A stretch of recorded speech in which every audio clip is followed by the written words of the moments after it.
Aren't you sick of waiting for people? Do you ever wait in your life for people? I wonder how many minutes we've wasted waiting at the end of our life when we're dying. If God came back and was like, here's how many minutes you wasted waiting for somebody.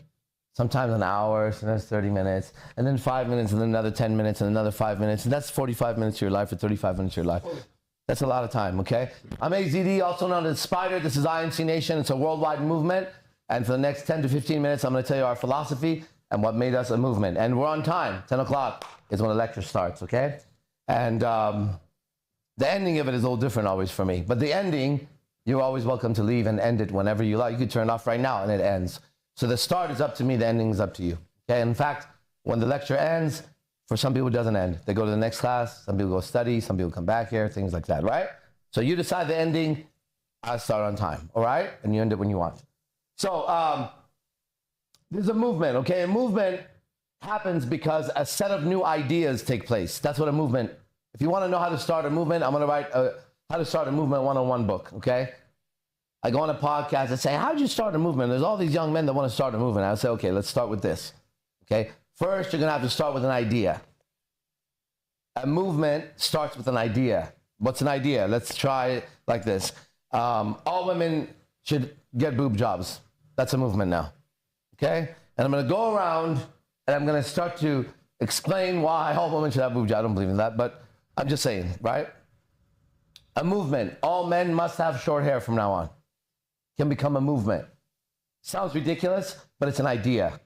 It's an idea, right?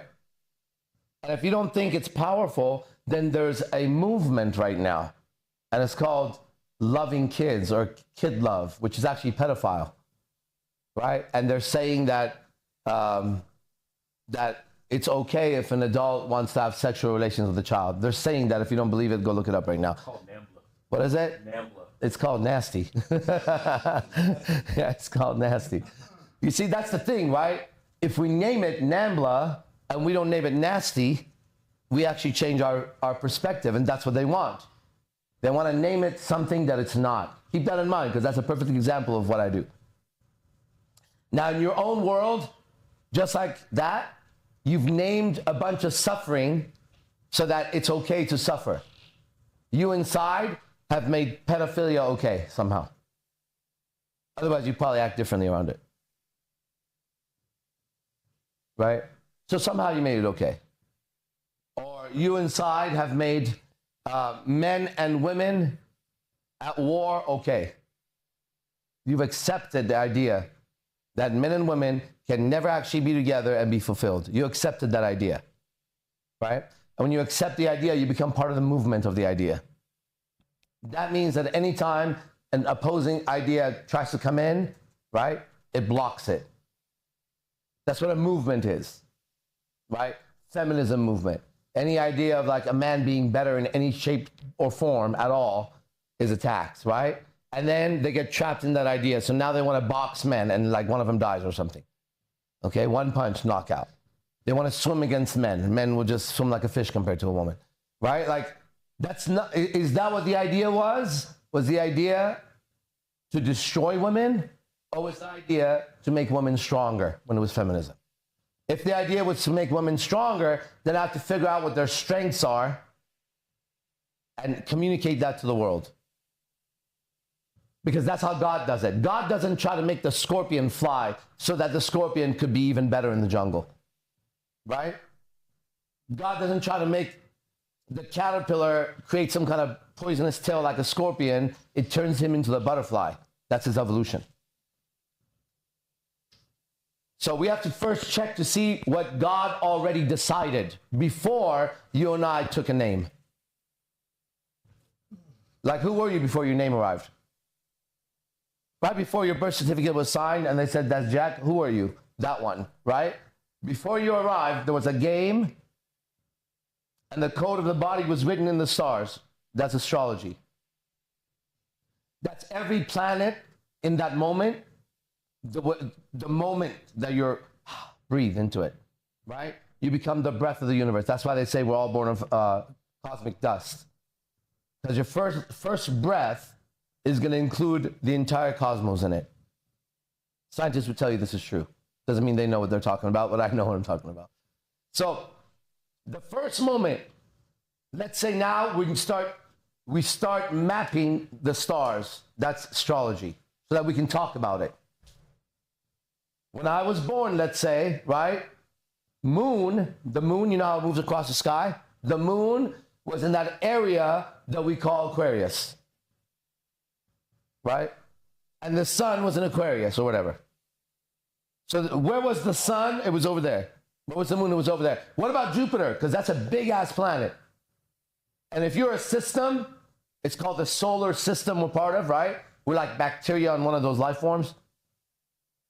The solar system, Jupiter is a big player. It's like you could say my heart is big. So if it suffers, everything suffers, right?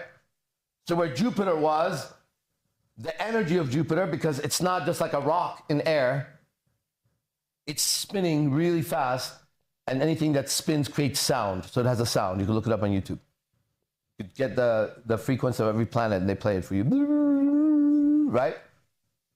So we can't hear it, but maybe Earth can hear it, right? Because Earth and Jupiter are on the same shelf. Me and you are on the same shelf, right? The ant and the termite, they're on the same shelf. But the ant doesn't see me. I don't think he does. How could he? Look how tall I am. See how tall I am? He can't see me. So we're on one shelf, right? And then we see that Earth is a living creature. Because everywhere you go around Earth, if you scoop any part of it up, you'll find life in it. And how do you and I know we're alive? Because if you scoop the cells up, it's alive. And if you go to a dead person, he's not. So our cells are living, right? And Earth, wherever you go, it has different cells. Human cells, lion cells, plant cells, all kinds of cells, right? But these are cells on the skin of Earth. Some bacteria inside the dirt, right? So we're the surface dwellers. We're like staph infection. We're on the top, right? And when you're on the top, if there's any kind of weather change, like a climate change on top, like oil or anything touching your skin, affects every cell that's on top. So we're going to receive the top. But if inside there's an earthquake and it's big enough, then it's going to rupture into a pimple or an ulcer or a rash. And that tells you inside there's too much heat. So this is called as above, so below, as within, so without. That's the information I have. I come from the future. See you in the next class. All for men.